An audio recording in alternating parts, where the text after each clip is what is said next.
Olá, boa noite. Eu sou William Galvão e começa agora o Jornal da Justiça desta terça-feira, 2 de maio.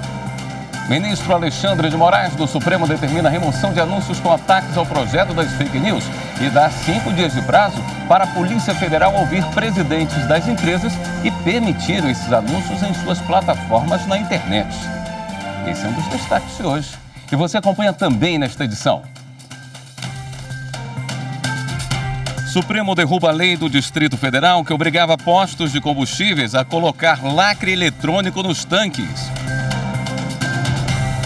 Ministra Carmen Lúcia dá 15 dias para senador Sérgio Moro se defender de denúncia de calúnia apresentada pela Procuradoria-Geral da República. E ainda, plenário virtual do STF começa a julgar lei de Mato Grosso que proíbe a construção de hidrelétricas no Rio Cuiabá.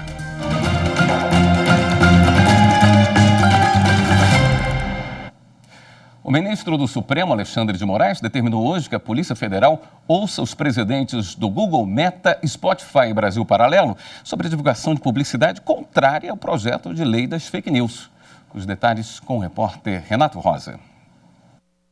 O ministro Alexandre de Moraes citou reportagem do jornal Folha de São Paulo, que mostrou um estudo da Universidade Federal do Rio de Janeiro que sugere que o Google tem usado os resultados de busca para influenciar negativamente a percepção sobre o projeto de lei das fake news. Segundo o ministro, a conduta do Google e das demais plataformas guardam total conexão com os inquéritos do STF sobre notícias falsas e milícias digitais. O ministro determinou que Google, Meta, Spotify e Brasil Paralelo procedam à remoção integral em no máximo 1 hora de todos os anúncios, textos e informações veiculados, propagados e impulsionados a partir do blog oficial Google com ataques ao PL 2630, sob pena de multa de R$ 150 mil para cada hora de descumprimento. Google e Meta apontem e expliquem em 48 horas os métodos e algoritmos de impulsionamento à busca sobre PL da censura.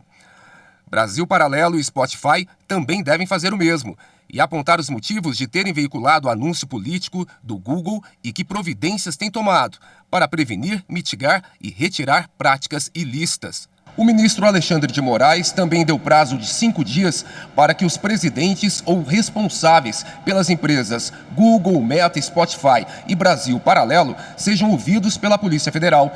Nos depoimentos, eles deverão esclarecer, entre outras questões, por que teriam usado mecanismos que podem, em tese, constituir abuso de poder econômico e desinformação praticada pelas milícias digitais nas redes. Na decisão, o ministro Alexandre de Moraes também afirmou que as redes sociais não são terra sem lei. As redes sociais não são terra de ninguém. Os provedores de redes sociais e de serviços de mensageria privada devem absoluto respeito à Constituição Federal, à lei e à jurisdição brasileira. A dignidade da pessoa humana, a proteção à vida de crianças e adolescentes e a manutenção do Estado democrático de direito estão acima dos interesses financeiros dos provedores de redes sociais e de serviços de mensageria privada. Por fim, o ministro decidiu retirar o sigilo da decisão, em face do interesse público e por não existir necessidade da preservação do direito à intimidade. E a ministra Carmen Lúcia, também do Supremo, deu prazo de 15 dias para que o senador Sérgio Moro apresente defesa sobre uma denúncia de calúnia contra o ministro Gilmar Mendes. Num evento social, registrado em vídeo, Moro falou sobre comprar um habeas corpus do ministro. A denúncia foi apresentada ao STF pela Procuradoria-Geral da República. A decisão da ministra Carmen Lúcia segue o que determinam as regras de tramitação sobre ações penais no tribunal. O Supremo Tribunal Federal derrubou a lei do Distrito Federal que obrigava os postos de combustível a colocar um lacre eletrônico nos tanques. O pedido partiu do governo local. Os detalhes com a repórter Viviane Novaes. Antes mesmo da decisão do Supremo, os postos de combustível do Distrito Federal já não usavam lacre nos tanques por força de uma decisão liminar. A Lei 3.228 de 2003 obrigava a colocar lacres eletrônicos que controlassem a abertura e o fechamento dos tanques dos postos de combustíveis que exibissem sua marca.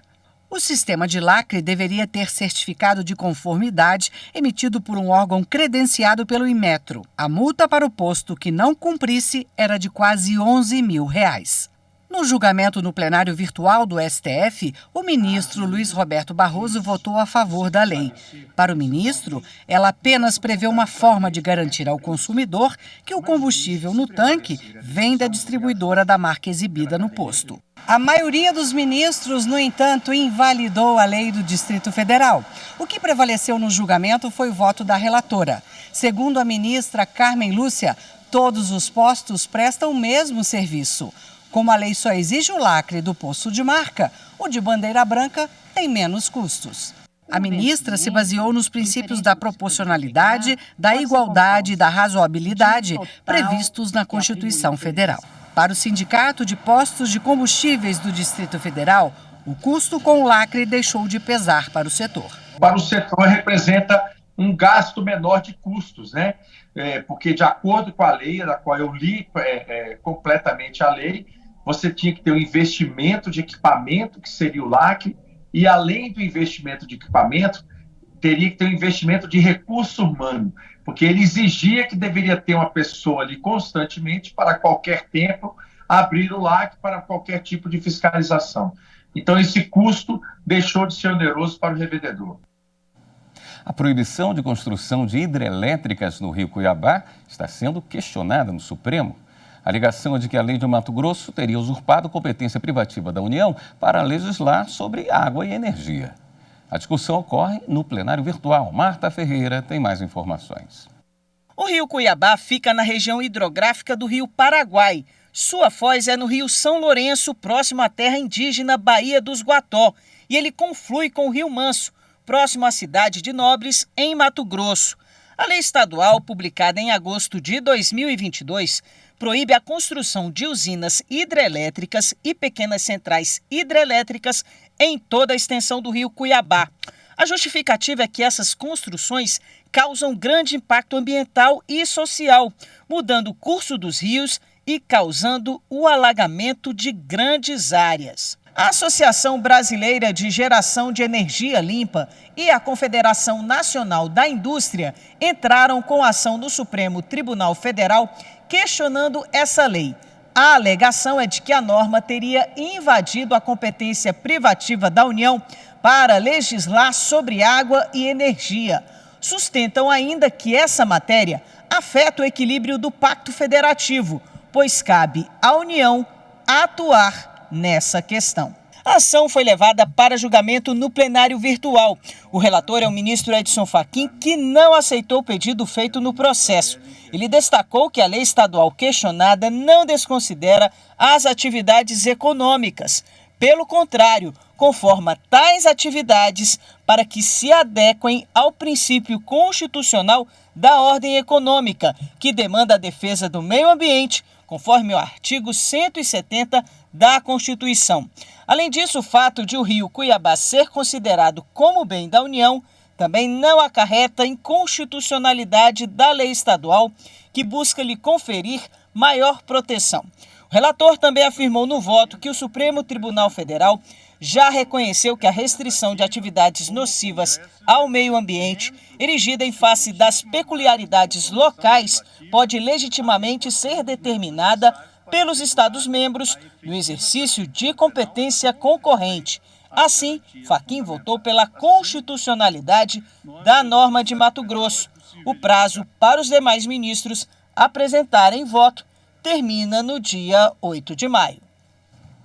A seguir, STJ suspende execuções de servidores do Judiciário e do MP em ações sobre incorporação de reajuste. Voltamos em instantes.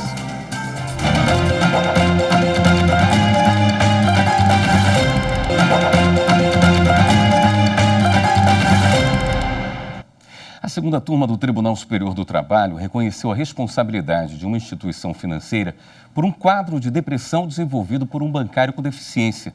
Ele trabalhava nas mesmas condições e exigências dos demais empregados e sem adaptações de metas. Ficou demonstrado que a doença tinha relação com o trabalho. A reportagem é de Evelyn Araújo. O bancário foi contratado no regime de cotas para pessoas com deficiência. O profissional tinha dificuldade de locomoção e de movimento nos dedos. Ele disse na reclamação trabalhista que o ambiente não era adaptado. Relatou ainda que o banco exigia dele a mesma produtividade dos demais empregados e que era discriminado pelos colegas e pela chefia. Segundo o trabalhador, isso desencadeou transtornos psiquiátricos e diversos afastamentos pelo INSS.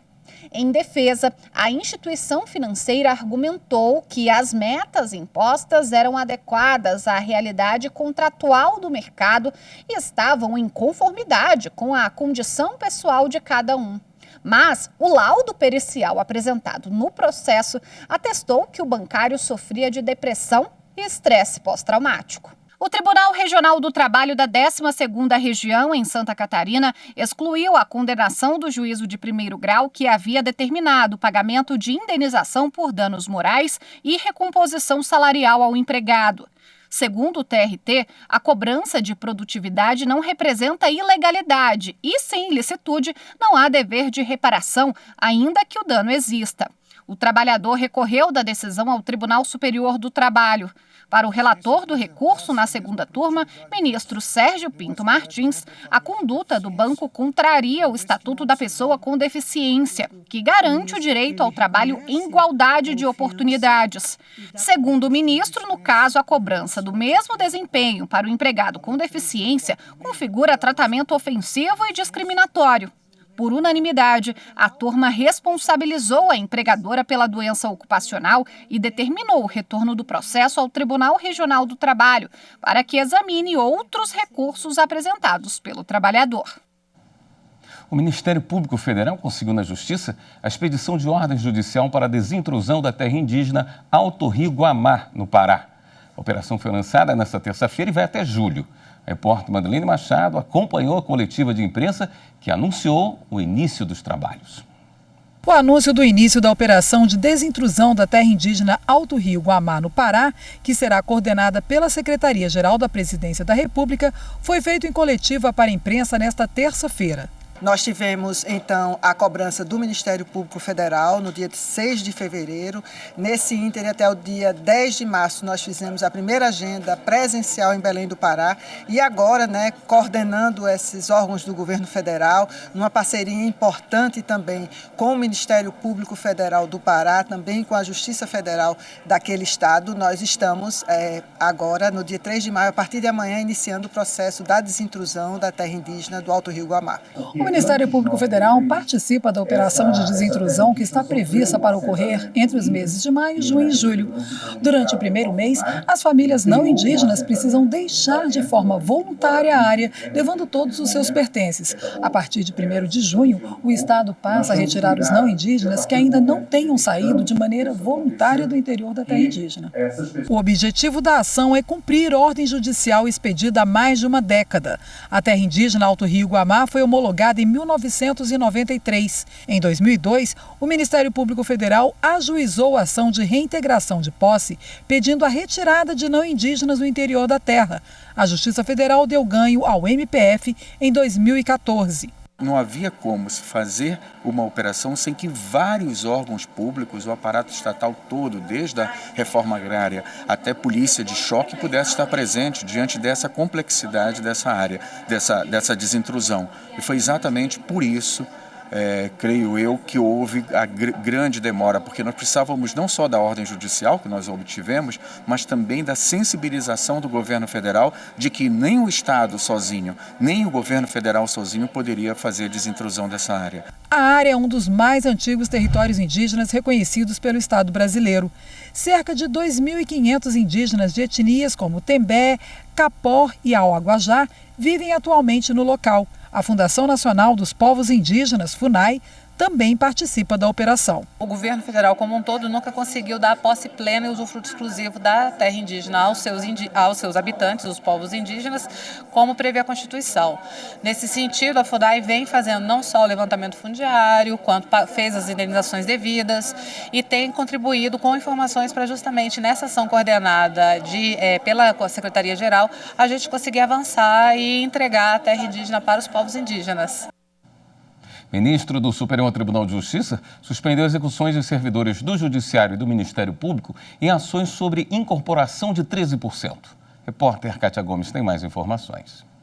O ministro do STJ, Herman Benjamin, concedeu liminar para suspender todos os cumprimentos de sentença originados do julgamento do Tribunal Regional Federal da Primeira Região, que reconheceu o direito à incorporação de 13,23% na remuneração dos servidores federais do Judiciário e do Ministério Público.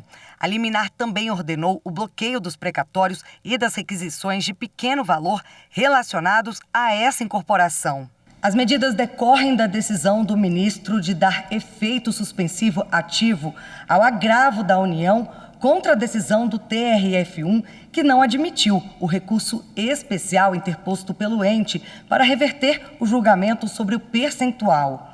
No recurso especial, que é dirigido ao STJ, mas precisa passar antes pelo juízo de admissibilidade no tribunal de origem, a União questiona o acórdão do TRF1, que não admitiu a ação rescisória contra o julgamento favorável à incorporação. Ao conceder a liminar, o ministro Herman Benjamin levou em consideração os argumentos da União e o potencial impacto para os cofres públicos. Em análise preliminar, o ministro destacou que, conforme apontado pelo ente federado e conforme precedentes do STJ, o cabimento de ação rescisória também é matéria de ordem pública e, portanto, a questão levantada pela União poderia ser analisada até mesmo de ofício pelo TRF1. E o STJ assegurou a realização do concurso para bombeiro militar no Rio de Janeiro. Samanta Peçanha. A presidente do STJ, ministra Maria Tereza de Assis Moura, suspendeu a liminar da desembargadora relatora do caso no Tribunal de Justiça do Rio de Janeiro, que impedia a aplicação da primeira prova do concurso no último domingo, dia 30 de abril. O edital do certame exigiu dos candidatos a apresentação de exame de sorologia para o HIV. O Ministério Público do Rio de Janeiro ajuizou a ação e conseguiu, em primeira instância, afastar essa exigência. Para o órgão, tal regra estaria em desacordo com a lei que torna obrigatória a preservação do sigilo sobre a condição de pessoa que vive com o vírus do HIV. No Tribunal de Justiça Fluminense, a decisão monocrática da desembargadora, relatora do caso, acabou suspendendo por completo a realização da prova para que fosse publicado o edital retificado e aberto um novo prazo de inscrições. No STJ, o pedido de suspensão de liminar apresentado pelo Estado do Rio de Janeiro foi julgado procedente pela presidente da Corte, ministra Maria Tereza de Assis Moura. Para a ministra, a suspensão de um concurso público com mais de 40 mil candidatos inscritos às vésperas do seu início, traria graves danos à ordem e à economia públicas. Ela também salientou que não se trata de avaliação sobre a legalidade do edital, pois essa questão diz respeito ao mérito da demanda e será objeto de análise na ação principal em trâmite na Justiça do Rio de Janeiro, inclusive quanto à validade das etapas eventualmente realizadas. A seguir, a gente fala sobre o Encontro Nacional de Tecnologia e Inovação do Judiciário de Minas Gerais. Voltamos em instantes.